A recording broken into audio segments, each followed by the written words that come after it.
Jake Morrison walked through the long hallway toward the council chambers for what he knew would be the last time. His black diplomatic uniform felt heavier today, like it carried the weight of 27 years of human service to the galaxy. The marble floors reflected the soft blue light from the ceiling panels, and alien delegates from dozens of species moved past him without so much as a nod. He had been Earth's chief ambassador for 8 years now. Before him, 3 other humans had held this position, each one trying their best to make humanity matter in the eyes of the galaxy. Each one had faced the same problem Jake faced today. The aliens saw humans as useful servants, nothing more. The massive doors to the council chambers opened with a soft hiss. Jake stepped inside and looked up at the tiered seating that rose in circles around the central speaking platform. 848 species were represented here. Each had a voice. Each had rights. Each had respect, except for one. Humans had fixed every major crisis the galaxy faced in the past 3 decades. When the Zephyrian Empire and the Calthek Federation went to war over shipping routes, human diplomats found a solution in 6 days that satisfied both sides. When the plague hit the Outer Rim worlds, human doctors developed a cure that saved billions of lives. When the trade networks collapsed due to piracy, human military strategists designed new patrol routes that cut crime by 90%. Yet here they were, asking for something simple. Earth wanted protected status for its nature preserves. Not military protection, not trade advantages, just a guarantee that alien corporations could not strip mine the Amazon rainforest or drill in the Arctic ice caps. It seemed reasonable to Jake. It seemed like something any civilized council would approve without debate. The vote had taken place 3 hours ago. Jake already knew the result, but protocol demanded he appear in person to receive the official announcement. He walked to the center platform and placed his hands on the speaking podium. The noise in the chamber died down as species after species turned their attention to him. Council Speaker Veltar, a tall insectoid creature from the hive worlds, clicked his mandibles together as he read from a glowing tablet. The motion presented by the human delegation requesting protected status for Earth biosphere zones has been considered by this council. The vote tally is as follows: 847 votes against, 1 vote in favor. Jake felt something cold settle in his stomach. He had expected rejection, but not by this margin. Only one species had voted with humanity. He looked up at the viewing section where Ambassador Beth Collins from the Luna colony sat with her staff. Her face was pale but determined. "The council has spoken," Veltar continued. "The human request is denied. Earth biosphere zones remain open to standard commercial development under existing galactic trade laws." Murmurs rippled through the chamber. Some delegates seemed pleased. Others appeared indifferent. A few looked uncomfortable, but not uncomfortable, enough to have changed their votes. Counselor Vexithera from the Dominion world stood up in her seating section. Her blue skin gleamed under the chamber lights as she spoke in a voice that carried clearly through the acoustic design. "The humans must understand that sentiment cannot override economic necessity. These zones contain valuable rare Earth elements that benefit the entire galaxy. Surely the humans can see the greater good here." More murmurs of agreement echoed through the chamber. Jake noticed how easily they talked about the greater good when it meant taking from Earth. When human soldiers died protecting alien colonies, nobody spoke of the greater good. When human scientists shared life-saving research, for free nobody mentioned economic necessity. Jake cleared his throat and the chamber fell silent again. "I want to thank the council for its consideration of our request. I also want to inform you that the human delegation has made a decision based on today's vote." He paused and looked around the vast chamber. So many different species, so many different worlds, all united in their belief that humanity existed to serve them. Effective immediately, the Human Colonial Alliance withdraws from the Galactic Council. All human personnel will be recalled from council positions, diplomatic missions, and support roles within 30 standard days. The silence stretched for several seconds. Then laughter began. It started with a few chuckles from the hive world, section and spread throughout the chamber like ripples on a pond. Soon, hundreds of aliens were laughing at Jake's announcement. Vexithera stood again, still chuckling. Ambassador Morrison, surely you cannot be serious. Humans need council membership. More than the council needs humans. Your species depends on our trade networks, our technology, our markets. You will be back within one galactic cycle, begging for readmission. More laughter erupted. Jake heard comments floating down from the upper tiers. Let them go. They'll learn. Humans always think they're more important than they are. Good riddance. Jake waited for the noise to die down. When it did, he smiled. It was not a bitter smile or an angry smile. It was calm and peaceful, like a man who had just put down a heavy burden. Counselor Vexithera, I believe you may be mistaken about who needs whom. He gathered the documents from his podium and placed them in his briefcase. All existing trade agreements between human worlds and council species will be terminated. All ongoing diplomatic missions will be suspended. All military cooperation agreements will be canceled. All scientific and medical exchange programs will end. All humanitarian aid programs will cease. The laughter was fading now, replaced by uncertain murmurs. Jake continued speaking as he closed his briefcase. Human engineers will withdraw from all infrastructure projects. Human doctors will return from medical missions. Human teachers will leave educational programs. Human technicians will abandon maintenance contracts. He turned toward the exit, then stopped and looked back at the assembled delegates. I want to be very clear about something. This is not a negotiation. This is not a protest. This is a permanent withdrawal. Humanity is done with the Galactic Council. The chamber erupted in angry voices. Some delegates shouted questions. Others made demands. A few seemed worried, but they were drowned out by the majority who still believed this was some kind of bluff. Jake walked toward the doors without looking back. Behind him, he heard Vexithera's voice rising above the chaos. You cannot survive without us. Your colonies are scattered. Your military is weak. You have no choice but to return. The doors closed behind Jake with a soft hiss, cutting off the noise from the chamber. He stood in the hallway for a moment, breathing deeply. For the first time in 8 years, he felt free.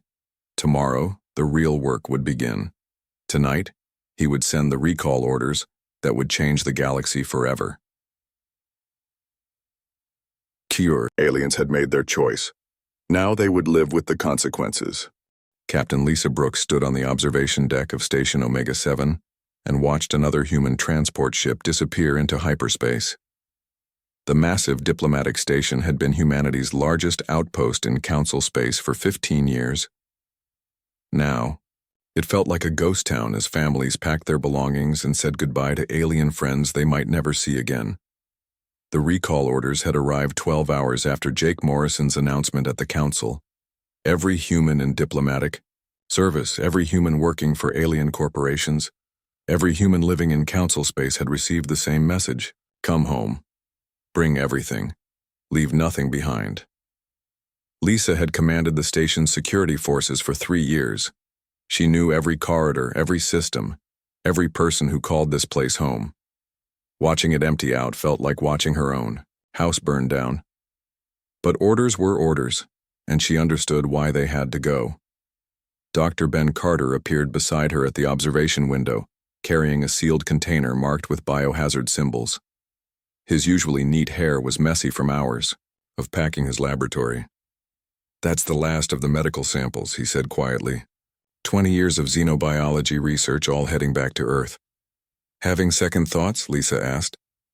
Ben shook his head. No, but it's hard to leave when you know what this means for them. He gestured toward the alien sections of the station.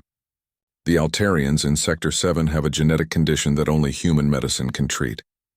The Kelthak children in Sector 12 depend on human-designed learning programs. When we leave, they suffer. That's not our fault, Lisa said, but her voice lacked conviction. I know, Ben replied, but knowing that doesn't make it easier. Another transport ship docked at the station's main bay. Lisa checked her tablet and saw it was the cargo vessel Neptune's Dream, here to collect the last of the technical equipment from the engineering sections. Human technology was scattered throughout the station's systems. Navigation computers, life support regulators, communication arrays, even the artificial gravity generators had human components or human-designed software. The aliens had built this station, but humans had made it work properly. Chief Engineer Mike Davis contacted Lisa through her communicator. "Captain, we've got a problem. The Zephyrian station manager is demanding we leave all the technical systems in place. He says removing them will damage the station." "What's our legal position?" Lisa asked. "Everything we're taking belongs to human companies or the Human Colonial Alliance. We have full rights to remove it, but he's threatening to call Council security if we continue." Lisa sighed. The aliens still didn't understand. They thought this was temporary. They thought humans were throwing a tantrum and would come back, once they cooled down. "Tell him we're taking our equipment whether he likes it or not. If he wants to call security, that's his choice. But remind him that human security systems are also being removed." She could hear Mike chuckle through the communicator. "Copy that, Captain." The truth was that Station Omega-7 could not function without human technology. Neither could most of the major installations in Council space. Humans had a gift for making things work better. They saw problems that other species missed and found, solutions that other species couldn't imagine. Over the decades, human improvements had become so integrated into alien systems that removing them would cause massive failures. Lisa walked through the residential sections of the station, where the last few human families were preparing to leave. Children played in the corridors while their parents packed belongings into shipping containers. The kids didn't fully understand what was happening. They just knew they were going on a long trip to see their grandparents on Earth or Mars or Europa. The alien residents watched the exodus with growing concern. At first, they had seemed relieved. Many species resented human influence and felt that humans were too proud, too pushy, too quick to offer solutions to problems nobody had asked them to solve. But as more and more humans departed, the aliens began to realize how much they depended on human expertise. Dr. Helen Shaw from the medical bay found Lisa near the central plaza. Helen looked exhausted from working around the clock to transfer patient files and medical supplies. "Lisa, I need to talk to you about something." "What is it?" "The crystalline delegation from the inner systems arrived this morning. They're offering us triple the standard salary to stay and continue the joint medical research program. They say the work we're doing on cellular regeneration could save millions of lives across dozens of species." Lisa nodded. She had received similar offers. Throughout the day, alien governments, corporations, and research institutions were suddenly very interested in keeping humans around. The money they offered was impressive. Some families could live comfortably for generations on what the aliens were willing to pay. "Are you tempted?" Lisa asked. Helen shook her head. "No, this isn't about money. It never was. They had 27 years to treat us as equals. They chose not to. Now they want to buy us back like hired servants." More families passed by, heading toward the transport bays. Lisa recognized most of them. There was Tom Rodriguez, who had designed the station's waste processing system. His improvements had eliminated the pollution problems that had plagued the station for years. There was Carol Mitchell, who had created the cultural exchange programs that helped different species understand each other better. There was Danny Foster, whose children had been born on this station and considered it their home. All of them were leaving because 847 alien species had decided that Earth's forests were less important than mining profits. Lisa's communicator buzzed with another message. This one was from Admiral Karen Hayes, commanding the human fleet that was coordinating the withdrawal. "Station Omega-7, this is Admiral Hayes. What's your status?" "Admiral, we're at 73% evacuation complete. All critical personnel and equipment will be off station within 18 hours. Understood. Be advised that we're receiving increasingly desperate communications from alien authorities. They're starting to realize what they're losing. Expect more attempts to convince your people to stay." "Copy that, Admiral. So far, nobody's taking their offers." "Good. Remember, this has to be complete. If we leave anyone behind, they'll be used as leverage to pressure the rest of us to return. Everyone comes home." Lisa understood. This wasn't just about withdrawing from the Council. It was about showing the galaxy that humans could survive and thrive without alien approval. If some humans stayed behind for money or convenience, it would undermine the entire message. As night cycle approached, Lisa stood once again at the observation window. The station felt different now, quieter, emptier. Systems that had run smoothly for years were beginning to show signs of strain as human-maintained equipment started to malfunction without proper care. Tomorrow, the last human would leave station, Omega 7. Within weeks, the station would face its first major crisis. Within months, it would be barely functional. The aliens would learn what they had lost, one system failure at a time. 3 months had passed since the last human transport left Council space, and CEO Zarkul of the Zerion Mining Consortium was staring at a problem that threatened to destroy his company. The massive holographic display in his office showed the mining platforms on Kepler 442b, but half of them were dark, dead. Useless chunks of metal floating in space. The automated systems had started failing 6 weeks ago. Small problems at first. A conveyor belt here, a processing unit there. His engineers had fixed the obvious issues, but the failures kept spreading like a disease through the entire network. Now, 12 of his 24 platforms were completely offline, and the others were operating at less than half capacity. "Get me Chief Engineer Voldan," Zarkul barked at his assistant. The tall, gray-skinned Altarian appeared on his communicator screen within minutes. Voldan looked tired and frustrated. "Sir, we've identified the core problem. The platforms use integrated control systems designed by Terran Industrial Solutions. The software is failing because it needs regular updates and maintenance that only human technicians can provide." "Then hire human technicians," Zarkul snapped. "We've tried, sir. We've sent messages to every human colony in known space. We've offered 5 times the standard rate. Nobody responds. It's like the humans have vanished completely." Zarkul felt a cold knot forming in his stomach. The Zerion Mining Consortium was the 3rd largest resource extraction company in the galaxy. His operations on Kepler 442b alone generated enough revenue to fund entire planetary governments. If the platforms failed completely, it would mean bankruptcy for his company and unemployment for millions of workers across dozens of species. "What about reverse engineering the systems?" he asked. Voldan shook his head. "We've tried. Human software design is different from ours. They use intuitive logic patterns that our programmers can't replicate. It's like trying to understand poetry, written in a language that doesn't exist." The call ended, and Zarkul turned to stare out his office window at the bustling city below.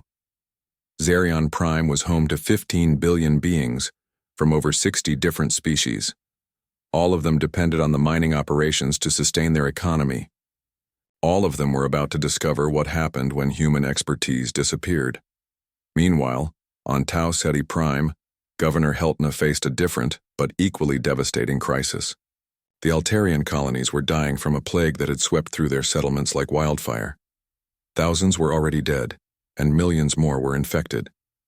The governor stood in the emergency command center, surrounded by his medical staff and military advisors. The main screen displayed infection rates across the planet. Red zones marked areas where the plague was spreading fastest. Yellow zones showed regions where it was contained but not stopped. There were no green zones left. Dr. Sektara, the planet's chief medical officer, approached with a grim expression. "Governor, our hospitals are at 200% capacity. We're losing patients faster than we can treat them. The biosynthetic processors that produce our medicine are failing. Without them, we can't manufacture enough antibiotics to fight the infection." "What's wrong with the processors?" Heltna demanded. "They're human-designed systems, sir. The molecular assembly programs require constant calibration using human bioalgorithms. Our technicians can keep them running for a few more days, maybe a week. After that, they'll shut down permanently." Heltna had been in politics for 30 years. He had survived economic crashes, natural disasters, and 3 different wars, but he had never faced anything like this. "Contact the human colonies. Offer them anything they want. Full trade partnerships, territorial concessions, whatever it takes to get human medical teams here." "We've been trying, sir. The humans aren't responding to any communications. It's like they've cut themselves off from the rest of the galaxy completely." The governor looked at the red zones spreading across his planet and felt helpless for the first time in his career. The Altarian people were tough survivors who had colonized some of the harshest worlds in known space. But they had relied on human medical technology for so long that their own doctors had forgotten how to practice medicine without it. Halfway across the galaxy, Admiral Karen Hayes sat in the command center of the Human Deep Space Monitoring Station at New Geneva. Banks of communication equipment lined the walls, intercepting and recording alien transmissions from across Council space. What she was hearing made her both sad and angry. The desperate messages were flooding in faster than her staff could catalog them. Mining consortiums offering massive contracts, medical facilities begging for help with failing equipment, shipping companies pleading for human navigators as their automated systems broke down. Even individual families sending personal messages to human friends who were no longer there to receive them. "Admiral, we're getting a direct communication from the Galactic Council," reported Lieutenant Commander Tony Martinez. "It's marked as urgent priority from Council Speaker Veltar himself." "Put it through." The insectoid face of Veltar appeared on the main screen. His usual arrogant demeanor was gone, replaced by something that looked almost like panic. "Admiral Hayes, I am contacting you on behalf of the Galactic Council. We have received reports of systematic failures across multiple sectors. Our technical analysis suggests these problems may be related to the human withdrawal." Karen kept her expression neutral. "That's interesting, Speaker Veltar. What exactly are you asking from us?" "We would like to negotiate a temporary return of human technical personnel to address these critical issues. The Council is prepared to offer significant compensation and improved working conditions." "I see. And what about the vote that triggered our withdrawal in the first place?" Veltar's mandibles clicked nervously. "That matter could be reconsidered under the right circumstances." Karen almost smiled. 3 months ago, the Council had voted 847 to 1 against protecting Earth's biosphere. Now they wanted to negotiate. "Speaker Veltar, I appreciate your contact, but humanity is no longer interested in participating in galactic affairs. We're quite content managing our own colonies and trade networks." "Admiral, you must understand the gravity of the situation. Millions of beings are suffering because of these system failures. Surely human compassion would compel you to help." "Human compassion?" Karen repeated slowly. "That's interesting coming from a council that voted to strip mine our rainforest for rare Earth elements. Where was alien compassion when we asked for simple protections for our home planet?" The communication ended abruptly. Karen turned to her staff and saw a mixture of satisfaction and concern on their faces. They all understood what was happening. The galaxy was learning that humans had become indispensable without anyone realizing it. "Ma'am," said Commander Rebecca Price, "should we be worried about retaliation? Some of these species have powerful military forces." Karen shook her head. "They can't afford a war with us right now. Their systems are failing faster than they can fix them. Every day they spend fighting us is another day their infrastructure collapses further." She looked at the communication log scrolling across her screen. Hundreds of desperate messages from across the galaxy, all begging for human help, all offering terms that would have seemed impossible just months ago. But it was too late for negotiations. The galaxy had made its choice when it rejected humanity's simple request. Now it would have to live with the consequences of that choice. 6 months after humanity's departure, the Galactic Council faced its worst crisis in over 300 years.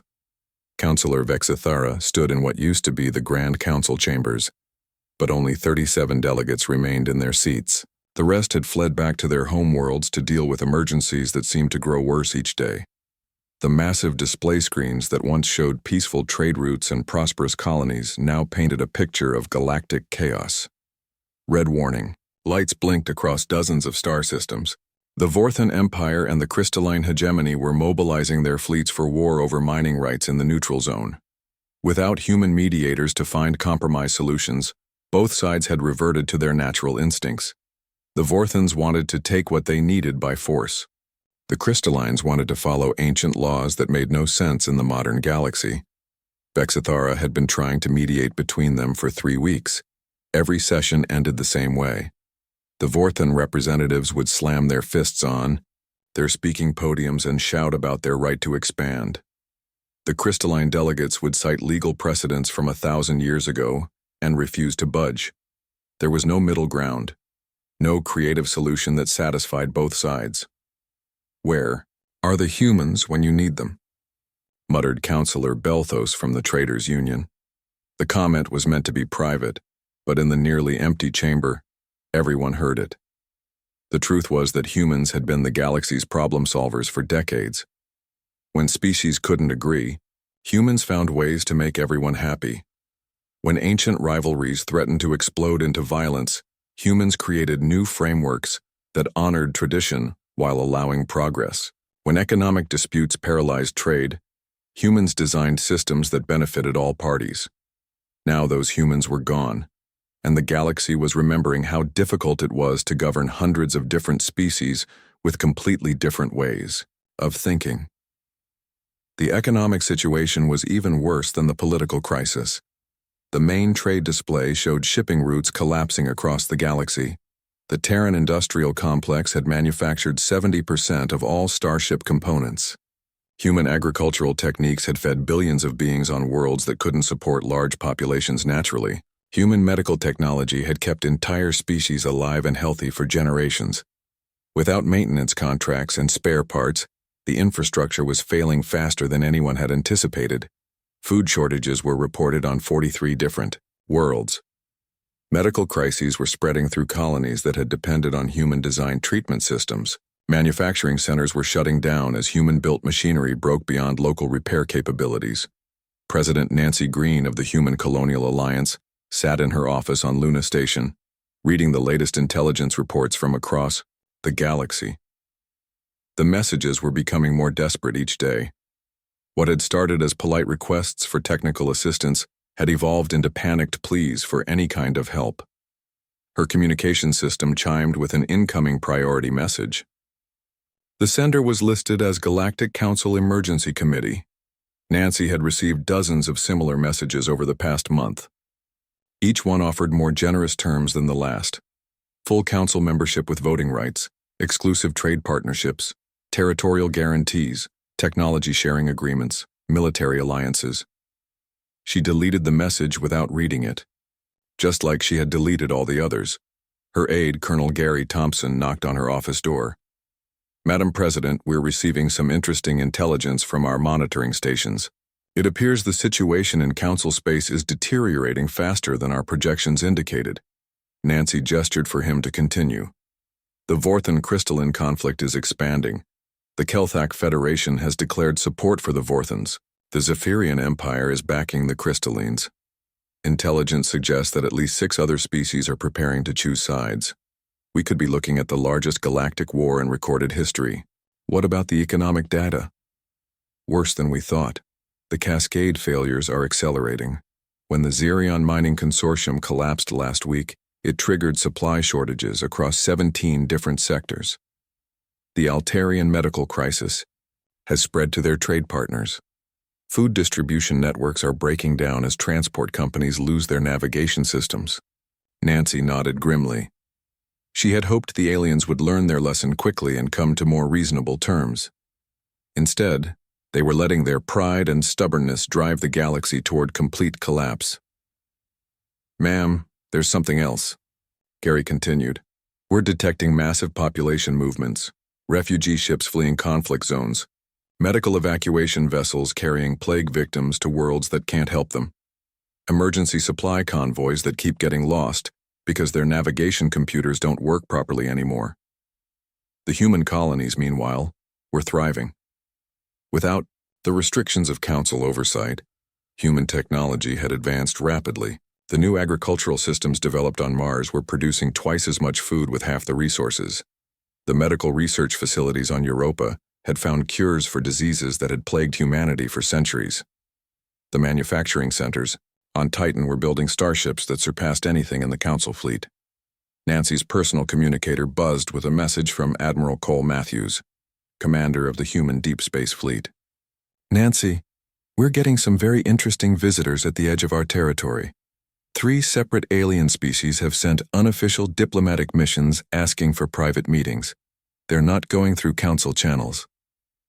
Which species? The Traders Union, the Hive Worlds, and surprisingly, a faction within the Dominion itself. It seems like some aliens are starting to think independently about their relationship with humanity. Nancy considered this development. The galaxy was fracturing along multiple lines. Political alliances were breaking apart as species chose sides in the Vorthon crystalline conflict. Economic partnerships were dissolving as supply chains collapsed. Even the council itself was splitting into factions that blamed each other for the crisis. What are they offering? Bilateral trade agreements outside council authority, technology sharing partnerships. Some are even suggesting complete withdrawal from the council to form new alliances with humanity. This was exactly what Nancy had hoped would happen. The galaxy was learning that the council's one-size-fits-all approach to governance didn't work. Different species had different needs, different strengths, different problems. Humans had always understood this. They had spent decades finding individual solutions for individual species rather than forcing everyone to follow the same rules. Now some aliens were beginning to understand it too.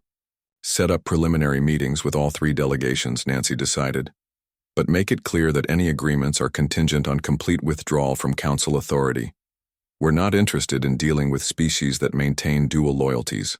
As Gary left to arrange the meetings, Nancy turned to look out her office window at the Earth below. The blue and green planet looked peaceful from space, but she knew that humanity's withdrawal from galactic affairs was causing suffering across the galaxy. The question was whether that suffering would teach the aliens to change their ways or drive them to even greater acts of desperation. 1 year after humanity's withdrawal, the galaxy was burning. Councillor Vexithera stood alone in the vast council chambers, staring at empty seats that once held representatives from nearly 1,000 worlds. The great dome above her head showed cracks from a recent bombing attempt by Vorthon extremists who blamed the council for their economic collapse. The war had spread beyond anyone's worst predictions. What started as a dispute between the Vorthons and crystallines had pulled in dozens of other species. The Kelthak Federation was fighting a three-front war. The Zephyrian Empire had split into competing factions. Even the peaceful Altarians had been forced to militarize after refugee camps on their worlds turned into battlegrounds. Half the major trade routes were closed due to fighting or piracy.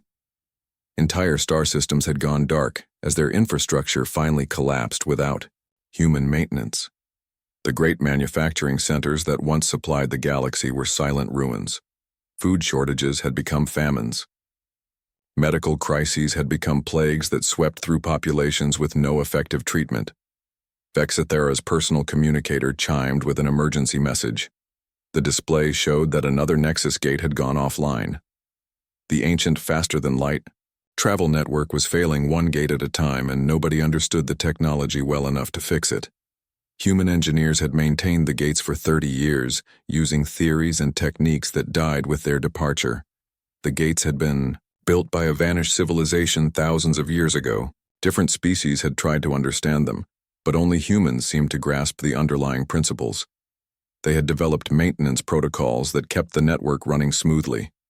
Now those protocols were gone, locked away in human databases that no longer answered alien requests for access.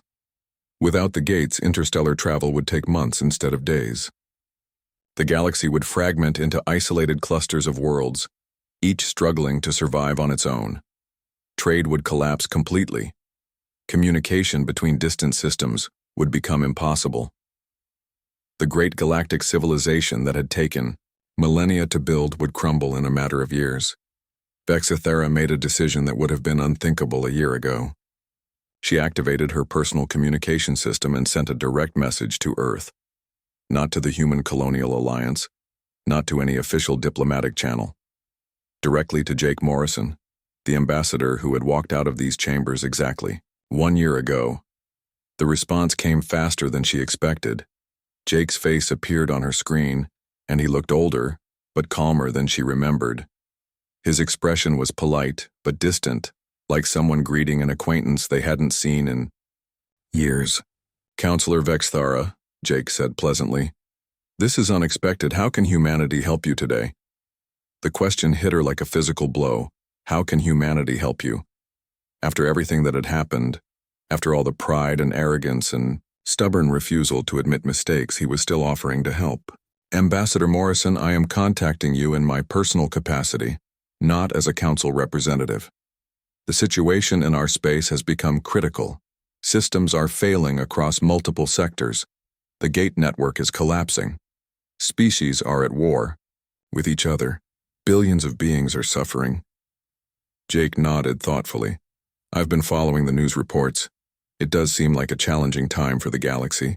Vexithara swallowed what remained of her pride. We need you back. All of you. The galaxy is falling apart without humanity. We were wrong to reject your requests. We were wrong to treat you as servants instead of equals. We were wrong about everything. I appreciate your honesty, Jake replied.